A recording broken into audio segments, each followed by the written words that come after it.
আমি বাবলি চলে এসেছি একটা নতুন নিরামিষ রেসিপি নিয়ে। রেসিপিটির নাম হলো পটলের দোরমা। আমি 1 কিলোর মতন পটল নিয়েছি।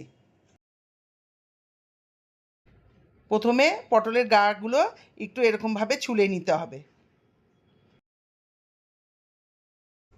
এরপর পটলের একদিকটা ভালো করে কেটে নিয়ে একটা কিছু দিয়ে এরকম করে পটলের বীজগুলো বার করে নেব।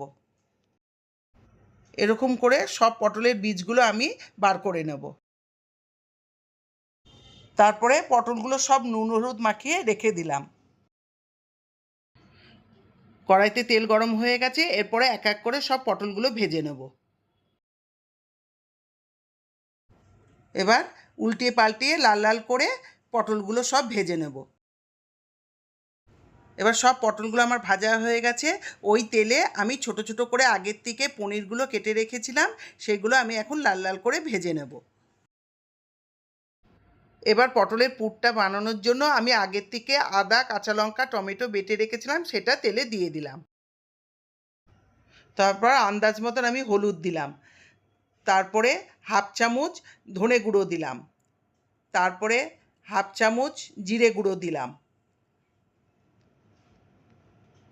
দিয়ে ভালো করে আমি একটু নাড়িয়ে নিলাম। এবার আন্দাজ মতন কিছুটা চিনি দিয়ে দিলাম। স্বাদ অনুযায়ী কিছুটা লবণ দিয়ে দিলাম। এবার সব মশলাগুলো ভালো করে কষিয়ে নিলাম। আগের থেকে জলে ভিজিয়ে রাখা কিশমিশগুলোও দিয়ে দিলাম। ম্যাশ করে রাখা আলু সিদ্ধগুলো আমি দিয়ে দিলাম। আগের থেকে তৈরি করা ভাজা মশলা আমি উপর থেকে ছড়িয়ে দিলাম। এবার লাস্টে পনিরগুলো দিয়ে একটু ভালো করে নাড়িয়ে নামিয়ে দেব। এবার তৈরি হয়ে গেল পটলের দোরমার পুরটা। ভেজে রাখা পটলগুলোর ভিতরে আমি এক এক করে সব পুরগুলো এবার ঢুকিয়ে নেব।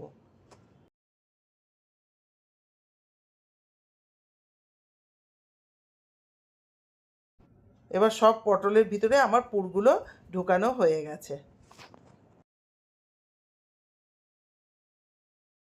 ওই কড়াইতে আমি তেলে কালো জিরে ফোড়ন দিলাম। জিরে ধনে আমি জলে গুলে রেখেছিলাম, সেটা দিয়ে দিলাম।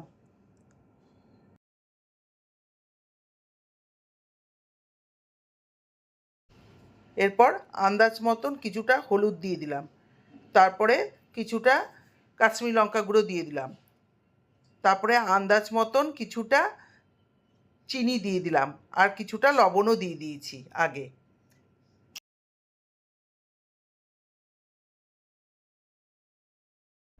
এবার ফেটানো দই কিছুটা দিয়ে দিলাম।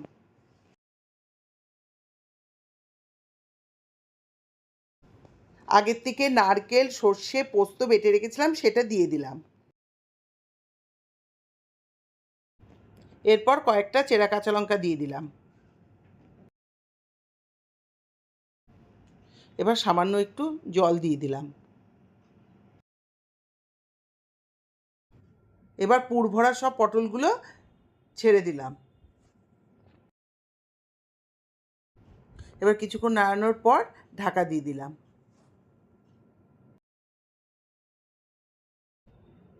5 মিনিট পর ঢাকনা খুললাম। খোলার পরে দেখুন বন্ধুরা, কি সুন্দর কালার এসেছে। তৈরি হয়ে গেল আমার পটলের দোরমা। তৈরি হয়ে গেল আমার নিরামিষ পটলের দোরমা। বন্ধুরা, আপনাদের যদি রান্নাটা ভালো লেগে থাকে অবশ্যই লাইক, শেয়ার এবং ফলো করবেন। ধন্যবাদ।